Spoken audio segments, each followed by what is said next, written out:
What is up, YouTube? I'm Galdite74 here, bringing you another week of ABC. This is going to be week 8 as we take on Obo, coach of the Indianapolis Incineroars. We are going into this game with a 4-3 record, while my opponent is going into this game with a 1-6 record. The basic rundown of this match is that if we win, we clinch playoffs. We might have even clinched now, but if we win, we will be 5-3, and if we lose next week, we'd be 5-4 at worst. And if we go 5-4 in a league where 6 of the 10 coaches make the playoffs and we don't make it, that would be an absolute tragedy. So I'm going to safely say if we win this game or the next game, we basically clinch playoffs. But we're going to be trying in this game, obviously. And if we win this game, we'll probably meet next week. If we lose this week, then we're going to have to try next week in order to clinch our spot. But that's the basic rundown of the current standings of the ABC. Despite Obo's record being 1-6, he's got a really scary team. I know Obo's a really good battler, so I'm kind of shocked that he's 1-6 this season. His team is really fat, as I mentioned a few threats in the ending of last week's video, as I will break down in a few seconds. But definitely this matchup is not going to be easy. I do have a few ways to beat his team, but I'm going to go break that down now, as I'm going to go over my opponent's team.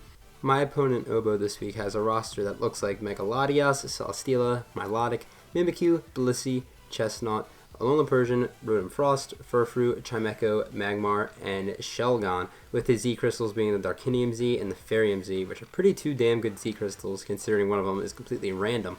What I expect him to bring consists of Megalodios, Celesteela, Milotic, Mimikyu, Blissey, and Alolan Persian.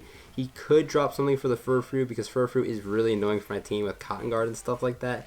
But I wouldn't know what he would drop for that, so I guess it might not come. But that would be 7th mon on his team, and everything else is kind of irrelevant. Milotic is the biggest annoyance against my team because a lot of my attackers this week are physical, and a Flame War Milotic is really hard to deal with. I would have to break that down a lot because my physical attackers aren't doing much to it, nor are my special attackers on the team this week. And with reliable recovery and Scald, it's just really annoying to deal with. But if I can get Milotic out of the way, this matchup will be a whole lot easier. Another thing that is very scary is Celesteela. And I'm talking about like an offensive Celesteela, not a defensive one. If he chips down my Delmise and the right Mons, and he sets up an Autotomize with the move coverage of Heavy Slam, Earthquake, and Seed Bomb, that does a lot to my team. And if he holds like a weakness policy too, that's even scarier because I do have a few my Volt Switchers on the team are coming, and I can Volt Switch, but they don't Oko Celesteela, and a +2/+2 Celesteela is very scary. So that's something I definitely have to keep in mind for my team. Defensive Celesteela isn't too scary, so it's only offensive. And while Mimikyu isn't the greatest against my team, it won't be sweeping. The fairy typing is really annoying for my team because I do not have a resist, so that is something I have to keep in mind. But again, it won't be sweeping, so Mimikyu's not the scariest thing in the world. Luckily, if Milotic does go down, Dragon Dance Charizard just 6-0s his team essentially, so once Milotic's down, I don't really have to worry too much about this matchup, but willing that thing down is the main obstacle in this match. And my team, while I do like to make my balanced squads, this one's more offensive this week, as you guys will notice in the team builder in a few seconds. So just want to throw it out there. But that is going to be the team matchup. The team I am rocking out with this week against Obo consists of Cobalion, Rotom Wash, Mega Charizard X, Delmise, Tapu Lele, and Swellow. So as I just mentioned, the first one I am bringing on the team this week is Cobalion. Cobalion is rocking out with max attack, 208 speed with a naive nature, and 48 in HP, holding the expert belt, moves being Stealth Rock, Volt Switch, Iron Head, and Close Combat. This is my main offensive pivot around the team. This is here to get up rocks immediately and then just Volt Switch around his team for the rest of the game, and Close Combat that Blissey and Persian so they don't get out of hand. Now, this thing is really good against the team offensively because the combination of Steel and Fighting is really good against his team outside of like Milotic, which this thing is pretty walled by. But I can Volt Switch out on it and do a lot of damage, as well as the Chestnut, but I don't really see the thing coming. And I can Volt Switch out on Celesteela and do a lot of damage. The reason I have Naive over Jolly is so Volt Switch can do a decent amount to Celesteela, enough to put it in range of some other attacks on my team, especially if Celesteela is already chipped down. So the Volt Switch extra damage might be crucial against this team.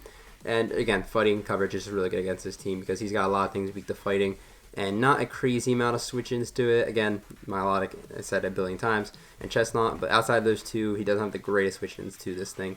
So Cobalion is definitely going to be a good offensive pivot.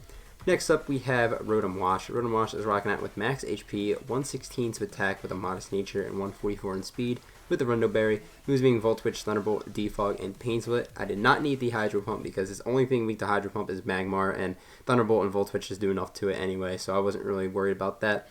I can pivot out again on like Latias and stuff like that. This is my main switch into Celesteela and Milotic, because this is my main wheel to do with Milotic, because he doesn't want to stay in and tank that Volt Switch, because if he does, then that'll put him in range to a bunch of things. So I always get offensive momentum with Rotom in against Milotic, and that's going to be very useful against his team. And just Volt Switching around his team is going to be very useful. Defog is just an emergency if I need to get rocks off the field for whatever reason. And Paint Split because he's got a Blissey on the field. If I have Blissey inverse Rotom, Paint Split, I'm instantly back up to 100. Let's be real. So that is Rotom. I did allude to saying I have more of an offensive team, and this kind of proves it because my EV spread is kind of mixed towards offense as well. So that's why I did that. Oh, and Rindo Berries for the Seed Bomb, Celesteela, or Giga Drain or something. But that is Rotom. Next up on the team, we have our win con of the week. We have Mega Charizard X. Mega Charizard X is rocking out with DD Sub, Flare Blitz, Dragon Claw, max attack, 240 speed with a Jolly Nature, and 16 in HP. This speed is to outspeed a +2 Celesteela, I believe, at +1. Basically, as I mentioned, +1 DD sweeps his entire team except for Milotic. And if Milotic shipped down enough, I basically just win the game. I do need Mimikyu's Disguise to be broken. That would be pretty nice. And Blissey needs to be chipped a bit, because though I could still OHKO it at +1 or near OHKO it, I don't want to take all that recoil damage, so if it can put it in the Dragon Claw range, that would be highly preferable. But this is just so good against this team. Fire Dragon Stab is absolutely insane. Nothing wants to take it at +1. It just look at this team. Look at the team on the right. It just this blows back his team. I don't have much to say outside of if I get a +1 up, which I can do on a lot of things, like Celesteela, like I sub up on it. Milotic, if it doesn't even have Haze, I can set up on it. So that's kind of the route we're going to go with this game. Mega Charizard X is very important to this team. Next up for our fourth mon, we have Dhelmise. Dhelmise is rocking out with max HP, 92 in defense, and 152 in Spit F with a Careful nature. Moves being Anchor Shot, Shadow Claw, Toxic, and Synthesis with the Kasib Berry. This is here to stay in on Mimikyu if it comes in, because I can break its disguise that way. Because switching into Mimikyu is really hard. Offensively, revenging it is not that hard whatsoever, but switching into it is a bit, so at least this prevents me from having to switch into something, as I can just tank the hit and just Shadow Claw or Anchor Shot it back, and just either nuke it or break its disguise, one of the two. And this just walls a lot of his team. If he's not a Flame Orb set, which I'm really hoping he's not a Flame Orb Milotic, though that would make the most sense, I can Toxic it and then just, Synthesis, recover it up to death. This walls the Chestnut if it decides to come, and a lot of his lower tiers as well. Dhelmise is more for the lower tiers, as well as Mega Latias. Since I'm actually really specially bulky, I can tank any one hit from that thing, even if it is at +1, like Calm Mind. So Shadow Claw just does a lot to it, or Toxic, whatever the situation prefers. But yeah, you can tell I'm not really scared of Mega Latias, despite it being a friggin' Mega Latias, which I'm usually am scared of Latias's, but +1 DD just nukes it. Rotom, and I'm not really scared because I can just pivot out and tank a hit and pivot out from my other two mons, so it's not that scary. As I'll get into my next mon, which is my fifth mon, is going to be Tapu Lele. Tapu Lele is rocking out with Psyshock, Psychic, Moonblast, and Thunderbolt, max HP, 20 in attack, and 240 in speed with Timid Nature with the Assault Vest. And this is the reason I am not scared of Mega Latias whatsoever. I can tank any move from this thing for days. I can Moonblast it. Yes, it could recover stall me a bit and knock me out, but that would require Mega Latias to take a load of damage. And if he wants to recover stall me out, Moonblast has a 30% chance to lower your special attack, so it's really not that scary in the end. Tapu Lele is here basically solely for this Mega Latias, but it also tanks hits from a lot of his other mons, like I have Chimecho written down, Milotic, Rotom, Magmar, a lot of things on his team just because I have the Assault Vest, and it's pretty bulky that way. It's really actually freaking bulky for some calcs, and also beat some things offensively like Chestnut, so that's something to keep in mind. And I have the Thunderbolt for the Celesteela if I really need it, so that is the Tapu Lele. It's mainly here just switch into Mega Latias and tank hits, special hits on his team. And then finally we have Swellow. Swellow is rocking out with the Flame Orb, Gut Set with max attack, 176 speed with a Jolly Nature. Facade, Brave Bird, U-turn, Protect the Scout out and to get that Flame Orb going, U-turn to pivot, and then, Facade for death, and Brave Bird for the Chestnut. This really goes in on this team, again, for the billionth time, except for Milotic, but outside of Milotic, this just goes in on this team. I can U-turn out on Latias too and do a load of damage. Facade does a lot to it too. It's my main way to offensively beat that Mega Latias as well. So yeah, these last three mons and even four mons are really good against Mega Latias. That's why I'm not too scared of it, but it's a Mega Latias. It's still threatening regardless. But yeah, goal is to pivot around his team a lot, get rid of that Milotic, and then get Charizard set up, and we kind of just win. So that is going to be it for the team builder. We're going to go over to Pokemon Showdown, and we're going to watch the battle. Alright, we have arrived at Pokemon Showdown, and my opponent Obo did not bring the Milotic. That is insane. This is what I like to call Mega Charizard sweep, but I'm not going to just send out Mega Charizard turn 1 and risk that because Charizard and Swellow goes into this game, so I'm going to try and get up both to do some work. I'm going to leave a Swellow so I can get the Flame Orb off, so I can do work with the Swellow, as I'm going to just click Protect turn 1 to see what this Furfrou is going to go for. As he just clicks Return, I am going to get my Flame Orb, but I have this really small suspicion that this Furfrou is going to be Scarf, so I'm actually not going to U-turn. I'm just going to hard switch because the U-turn damage wouldn't matter. I'm just going to go out in the Cobalion, tank this return, it does basically nothing, and I'm just going to get my Rocks up, because he has an easy switch into Latias here, or Chestnut, so Rocks is just the best play option here. As here he does send in Latias, and now I can go straight into top of Lele. Lele is here solely for this Latias based on what he had brought, so I'm going to send it in, as he does actually reveal that the Calm Mind, so I'm like, alright, it's a little scary, but shouldn't be too bad. As I'm just going to spam Moonblast now. This Psychic, it does nothing. Even in the Psychic terrain, it does 23%, so I'm going to fire off a fat Moonblast. Does a lot of damage. I did calc this bit of damage, and it's telling me this is a pretty offensive Latias, as I do get paralyzed and fully paralyzed, so that sort of sucks. As now he's going to keep clicking Thunderbolt. This is telling me he does not have the Shadow Ball on his spread, so he's got Thunderbolt, Psychic, Calm Mind. He might not even have Roost. As he clicks Psychic and gets the lowest of rolls, and I'm able to live on 1 HP and knock out this Latias. So that sucks. He got the lowest roll there, but I did get paralyzed, so I mean, it sort of makes up. I don't know. But he's going to send in the Furfrou now. I'm just going to let Lily go down because it's not really useful at this point. As it did its job, it got rid of the Latias, and now it is 5-5, but I'm feeling really good about this game already. As now he's going to go into Mimikyu, and that really shocked me because I could easily go out into Cobalion or Swellow, which I do end up doing, and clicking U-turn, just claiming this Disguise, because Mimikyu without Disguise is really not that scary. As I can go in the Cobalion, yes, I do not have a Fairy Resist on my team, so this player is going to do a bit, not too much, because again, it's a Mimikyu, it's not boosted. So I'm just going to click Iron Head, and he just gives me this Mimikyu, and that shocks me, because Chestnut was sitting right there. So, you know, whatever.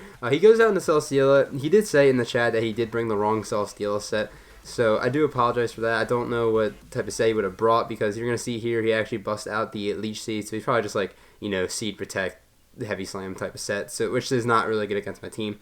So here I'm gonna Volt Switch out, expecting him to switch, but he stays in, so I'm just like, alright, something's gotta tank this Heavy Slam. So I go out in Charizard, as you're gonna see here, he goes for the Toxic. That's fine. I risk Toxic there because Swellow still wins this game at this point, so I wasn't really fond. Like, Charizard obviously wins this game too, but now Swellow really does because he lets me claim the Celesteela from myself. Because Swellow knocks out the Furfrou and knocks out Chestnut, and with a little bit of chip, it beats the Blissey as well. And Blissey's not really a threat to Swellow, so you know it's kind of whatever at this point. So I'm just gonna click. I'm just clicking buttons. I click Dragon Claw. This also reveals that it's not even a fully physically defensive Blissey, so Swellow really does a lot of damage to it. So now here I'm gonna click Flare Blitz. If he protects. As he doesn't, so Blissey's gone. I'm basically gonna lose my Charizard because since Blissey is so fat and has a bunch of HP, the recoil is gonna put me in a toxic damage, but that's fine. At this point, a Swellow could come in, but if he brings in Furfrou, that would kind of suck. So I'm just going to go in the Cobalion, as he just goes in the Chestnut. And at this point, Swellow and the combination of Swellow and Dhelmise just win. So I'm just going to Volt Switch out and get some chip on this thing and go out into my Dhelmise. I didn't realize it during the battle because the only time I calced during this entire battle was when the Mega Latias came out, just to see if it was like bulky or more offensive. I didn't realize until after that Chestnut was actually pretty offensive, and I didn't know that at the time, but I just made an assumption it was, as I was going for Toxic to whittle it down, but it's a pretty offensive Chestnut, so I'm going out on the Rotom. I'm just trying to, like, you know, just pivot around his team to the point where I could get Swellow in on the Chestnut for free, as, you know, I'm having a little bit of a hard time doing it, but it's, again, not really a big deal. I'm just going to Volt Switch out into my Dhelmise. If I can't have Swellow end this game, I'm going to have Dhelmise end this game for me, as this Chestnut just goes for a Drain Punch. Chestnut cannot do a single damn thing to this Dhelmise. Now I'm just going to click Anchor Shot, because at this point I'm just seeing that he has a bunch of attacks and not like Synthesis or anything like that on the Chestnut. So I'm just going to click Anchor Shot. I don't really think this Furfrou can really do too much to me, as actually he reveals that Sucker Punch, so it does a bit of damage. 30% is pretty respectable from a Furfrou, as it is going to go down to a second Anchor Shot.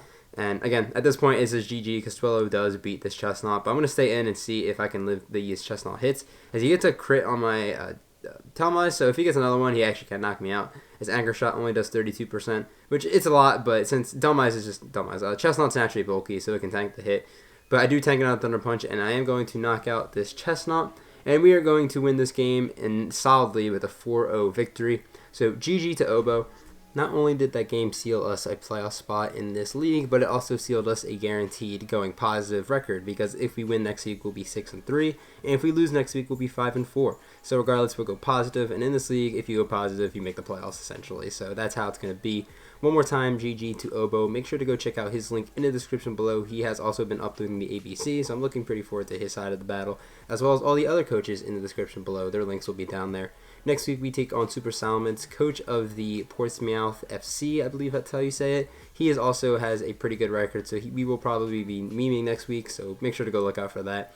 And one more thing before I end off the video, college is starting up soon. Now, it's not really going to make a big difference for a bit. I just want to let you guys know that's what's going to be happening. So near the later portion of college, the first semester, which is like mid to late November and early December, it's going to be very hectic. It's not going to affect the channel or anything soon, but it's just something I'm throwing out to you guys because it's starting soon. So near the end, it will be a little more hectic, and the uploads and the consistency on like Twitter might be a little bit off. But for right now, it's just to let you guys know what's coming up. But thank you guys for watching the video. If you enjoyed it, please leave a like. If you like Pokemon Draft League content, consider subscribing to the channel. I'm going to head out of here. Have a fantastic day, YouTube.